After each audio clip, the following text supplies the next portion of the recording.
بسم الله الرحمن الرحيم الحمد لله رب العالمين والصلاة والسلام على أشرف المرسلين.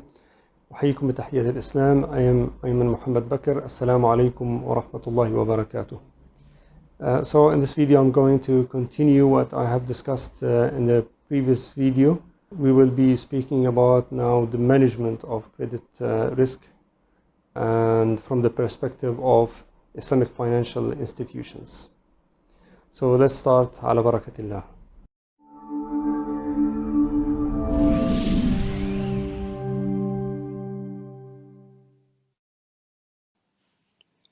The focus of this video is on credit risk assessment models. So in this video you will learn why Islamic financial institutions need a different credit risk management approach. Then you will learn how a qualitative model is developed. That will be followed by the approach used to construct a quantitative model. I have to admit though that this topic is big, complex, and has many dimensions. My intention is to give you a sense of credit risk management models that will help Islamic financial institutions properly assess the creditability of their client that align to the nature of their Islamic products. Therefore, this video will not touch upon credit risk exposure analysis, nor will it discuss credit risk valuations and the usage of parameters like probability of default, exposure at default, or loss given default, or their underlying mathematical calculations. For more information on this, you can refer to the link in the description box below. Islamic financial contracts are heterogeneous and more complex than the conventional ones, the latter which are characterized by being homogeneous and simple.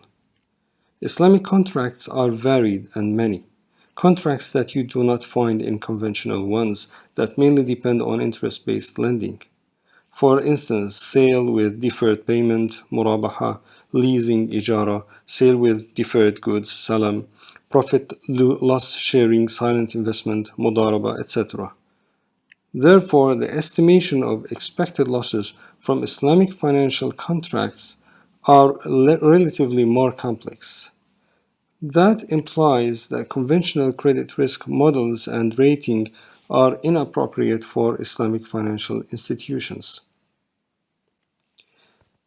Qualitative method produces an expert system that combines the analysis of the creditworthiness of the obligor and the practical experience and observations of expert analysts.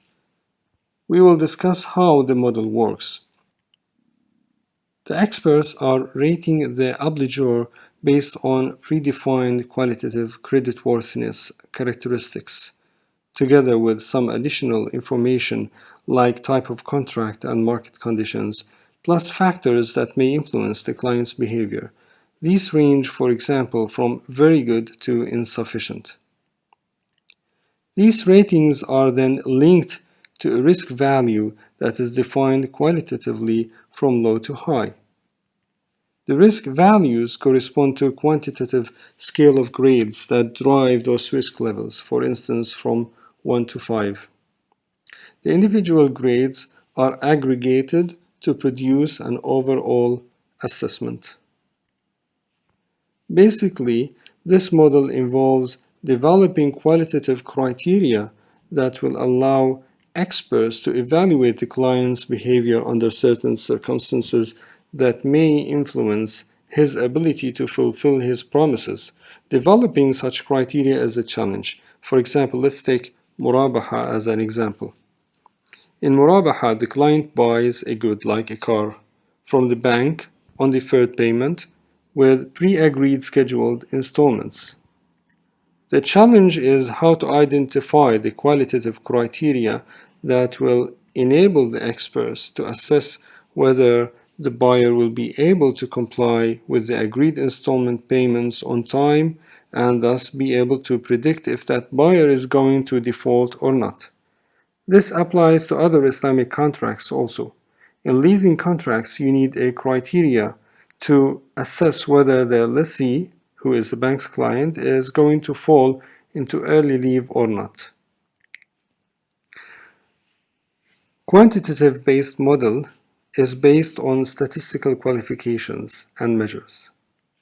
Therefore, you need data. There are mainly two types of data that financial institutions can consider for modeling credit risks. First is the data that is related to the past and current behavior of the client.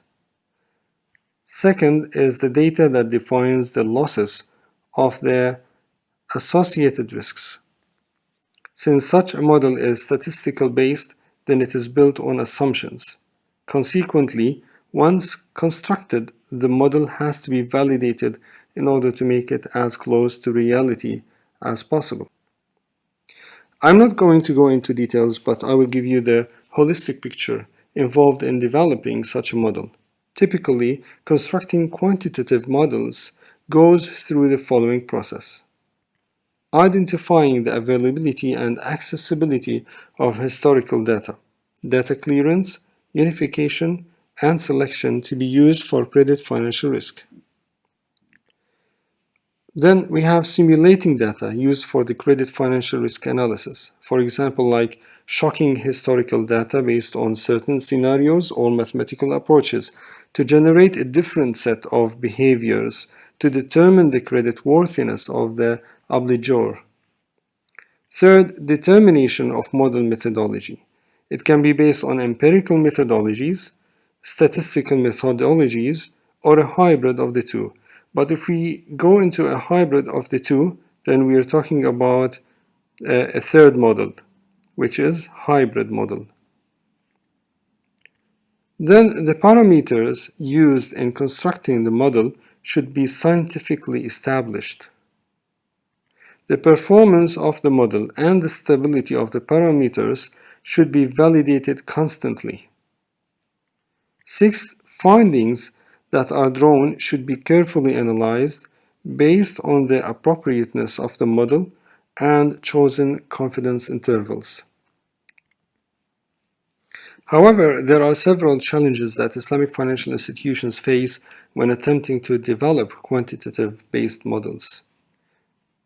First, banking information systems performing in Islamic markets are facing a lot of problems in data clearance and unification.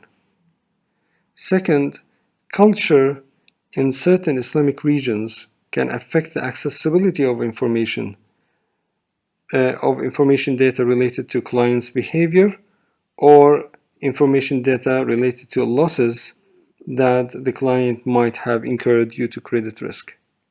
Third, there are legal issues in certain Islamic markets related to collecting borrowers' information. To reiterate, Islamic contracts are complex and varied, and therefore requires to have more appropriate models that suit their nature.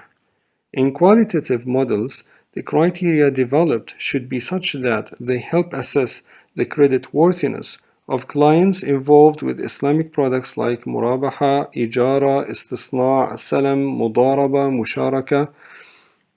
And quantitative-based models are usually statistical in nature and built upon assumptions, and therefore they need to be rigorously validated and on an ongoing basis. But there are many challenges facing quantitative-based models in Islamic markets, since cultural and legal issues come to surface when information data of clients need to be collected. I ask Allah and hope that you have found it informative and useful. I would love to see your comments in the section below this video. So if you would like to add anything or have any questions, don't hesitate to jot it down. If you found this video useful, then please don't forget to give it a thumbs up, subscribe, and share. This was Ayman Muhammad Bakr. See you until then in another video. Wassalamu alaikum wa rahmatullahi wa barakatuh.